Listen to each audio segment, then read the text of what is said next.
Orvat, congratulations on your election as chair of the Fifth Committee. You can count on the Secretariat and on my full support. Excellencies, distinguished delegates, thank you for the opportunity to introduce the proposed programme budget for 2026.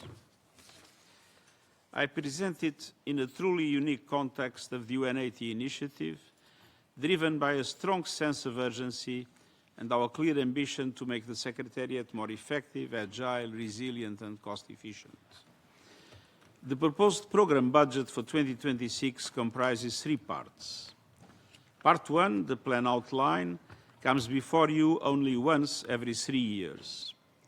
Part 2 covers the programme plan for 2026 and programme performance information for 2024. And Part 3 addresses the resource requirements for the programmes and sub-programmes. Together, they reflect the priorities set by the General Assembly and lay the foundation for bold, efficient proposals for next year and beyond. We meet at a time of deepening geopolitical divides, rising inequalities, climate disruption, and rapid technological change. You, the membership, have equipped the organisation with new mandates and normative instruments to meet these challenges and unlock opportunities. These are reflected in Part 1, the plan outline that sets out the long-term priorities and objectives of the organisation. It includes key actions from the Pact for the Future, from protecting civilians in armed conflicts and pursuing a future free from terrorism to advancing nuclear disarmament. It reflects important new instruments, such as the new UN Convention Against Cybercrime and Resolution 79-190 on combating illicit financial flows and strengthening good practices on asset recovery. The plan outline also prominently highlights the effective functioning of the organisation, renewing my commitment to improve our ability to deliver on mandates. The proposed programme budget before you demonstrates an enhanced focus on mandate delivery. The programme plan Part 2, outlining the programme of work of the organisation for 2026, demonstrates our increased results orientation. Our results framework continues to improve, showing the real impact of our work on people's lives. Over 70% of planned quantitative targets now aim for a 10% or greater increase in performance, a significant improvement since we implemented the budget reform. The annual cycle has enabled us to integrate critical new mandates more quickly into our planning and to translate them into programmatic activities, deliverables and results. The Pact for the Future, adopted last year, is already reflected throughout the proposed programme plans for next year. Entities across the development system, from DESA to UNCTAD to the regional commissions, are supporting efforts to reform the international financial architecture, move beyond GDP, promote data governance, and ensure that the digital economy benefits all. The PPA is strengthening preventive diplomacy, mediation and peacebuilding support, and deepening partnerships with regional and national actors.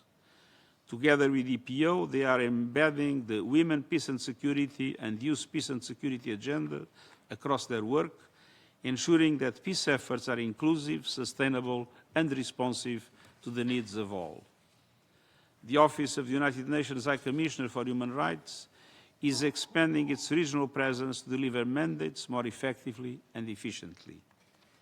Across the Secretariat, entities are building capacity in innovation, data analytics, digital transformation, strategic foresight and behavioural science, tools essential for a more agile and responsive United Nations. Together, these efforts reflect a United Nations that is modernising from within, streamlining processes, harnessing technology, and optimising resources to deliver greater results for Member States.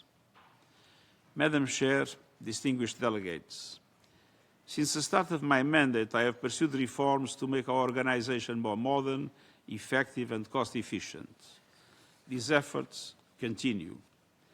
My proposed program budget for 2026 of $3,755 million is slightly below the 2025 approved budget, excluding post-recosting and major construction projects in Nairobi and under the Strategic Heritage Plan.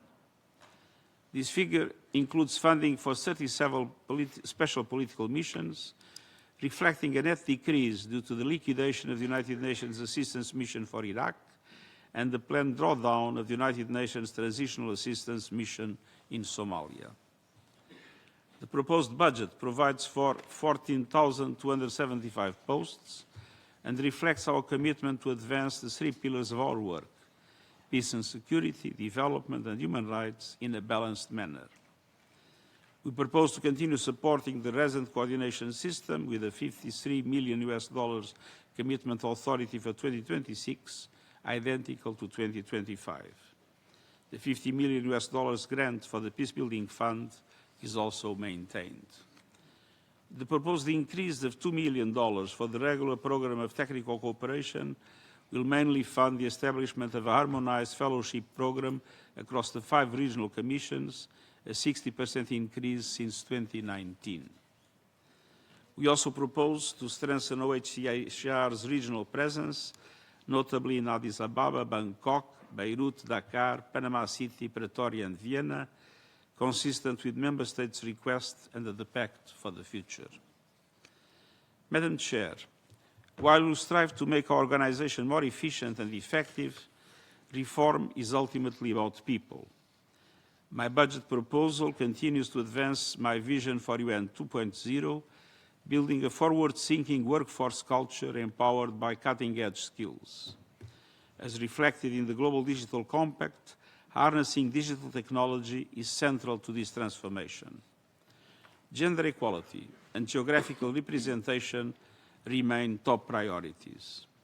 In less than 2 years, we have increased balanced geographical representation from 103 countries to 128.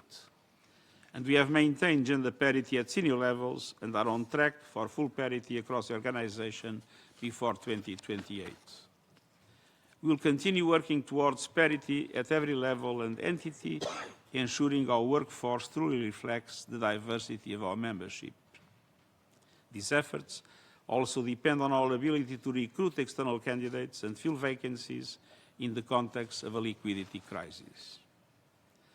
Madam Chair, following the submission of the program plans to the Committee on Program and Coordination and Resource Requirements to the Advisory Committee on Administrative and Budgetary Questions earlier this year, the Secretariat has conducted a comprehensive review of its resource requirements for 2026. The review forms part of our efforts to identify measurable efficiencies across the Secretariat. Last month, I shared with Member States an advanced and edited version of the revised estimates report for the proposed program budget for 2026 and the support account for peacekeeping operations for the 2025-26 period, which is now under consideration by the ACABQ. We will have the opportunity to engage in greater detail later in the session, but allow me to briefly outline these proposals. The revised estimates report is a pragmatic response to evolving fiscal realities and Member States' expectations. It is a deliberate and considered adjustment to an already conservative proposal for 2026, reflecting both the urgency and ambition of the reforms we are undertaking. I am proposed to bring the resource requirements for 2026 down to $3.23 billion, a reduction of $577 million or 15.1% compared with the 2025 appropriation. The proposed staffing table is revised to 11,594 posts, including SPMs, a reduction of 2,681 posts or 18.8% compared with the approved staffing table for 2025. While the proposed reductions in the revised budget for 2026 are substantial, they are carefully calibrated to maintain balance across the three pillars of our organization. They are targeted at larger secretariat departments with a focus on optimizing resources, streamlining administrative services, consolidating functions, reducing overlap, and exploring lower-cost delivery models. Programs and activities directly supporting member states, particularly least developed countries, landlocked developing countries, small island developing states, and advocacy for Africa's development are protected. The revised estimates report also include initial proposals resulting from the first work stream of the UN80 initiative, creating common administrative platforms to prove administrative services to secretariat entities located in each duty station, starting with New York and Bangkok, consolidating payroll processing into a single global team across 3 locations, and conducting a systematic review by entities in New York and Geneva to identify functions that could be performed effectively in lower-cost duty stations. The revised estimates do not replace the proposed program budget. Rather, they introduce targeted adjustments to specific areas. In practical terms, these affect about 15% of the resource requirements,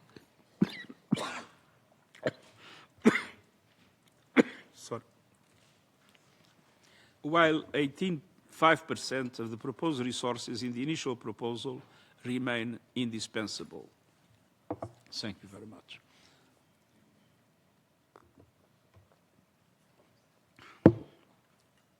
Together, they provide the basis for our budget proposal for 2026. Madam Chair, Excellencies, the budget before you today and the meaningful reductions in the revised estimate report reaffirm our determination to become ever more efficient and cost-effective. Looking ahead, work streams 2 and 3 of the UN80 initiative are also underway. Any budgetary implications arising from these efforts will be assessed rigorously and reflected in future budget proposals for your consideration. But success also depends on Member States fulfilling their commitments. Ultimately, effective delivery in 2026 will depend on the timely and full payment of assessed contributions. Despite earlier hopes, the downward trend of collections has continued. The last 2 years have unfortunately seen a deterioration in the financial situation. Strict spending restrictions in both 2024 and 2025 were introduced early on and averted payment defaults. But the organization began 2025 with a cash deficit of $135 million.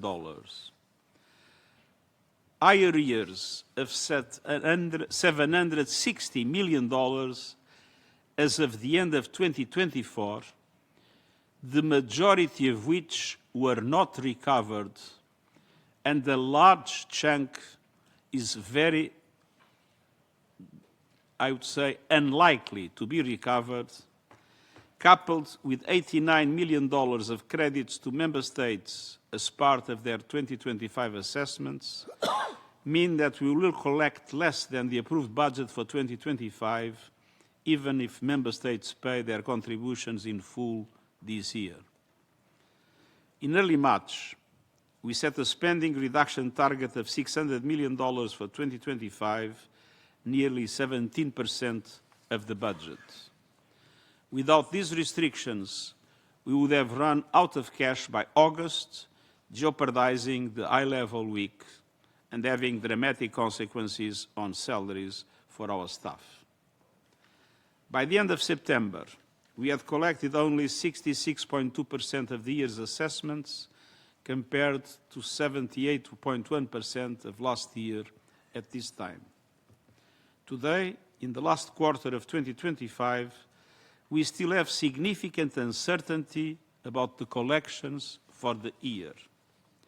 And given the present level of uncertainty about income, we could end 2025 with a deficit of more than $450 million, even after reducing the spending by nearly $600 million.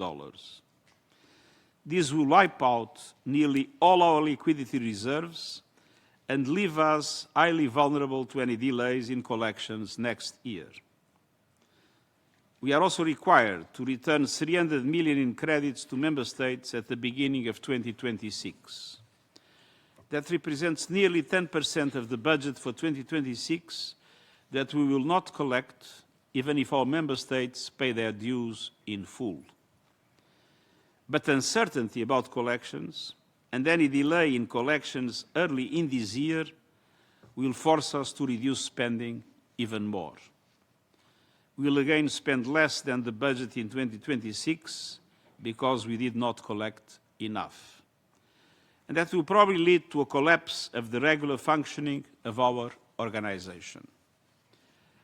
And then potentially face the prospect of returning up to $600 million in 2027, or about 20% of the budget.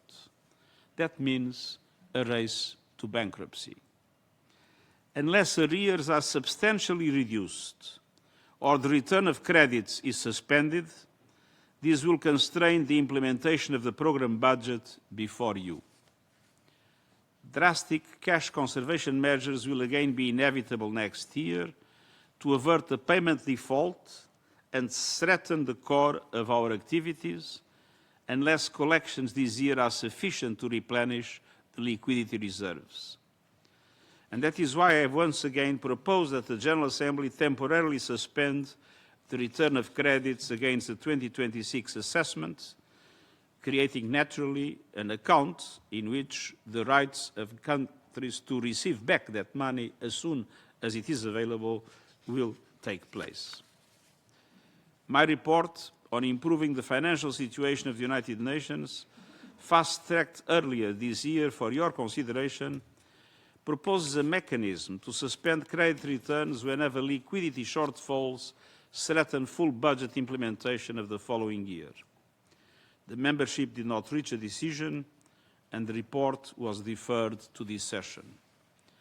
Failure to reach an agreement on addressing the deteriorating liquidity situation could jeopardize critical elements of our program of work.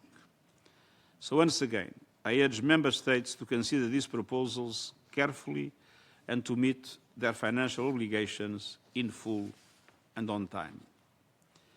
Madame la Présidente. Madam Chair, distinguished delegates, in a world of shrinking resources and growing needs, our mission is more urgent and more relevant than ever.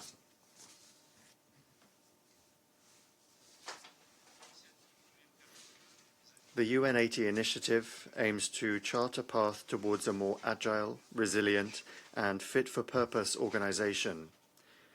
I welcome the opportunity to engage with you today and in the weeks ahead to advance these proposals. My team and I stand ready to fully support your deliberations. Thank you.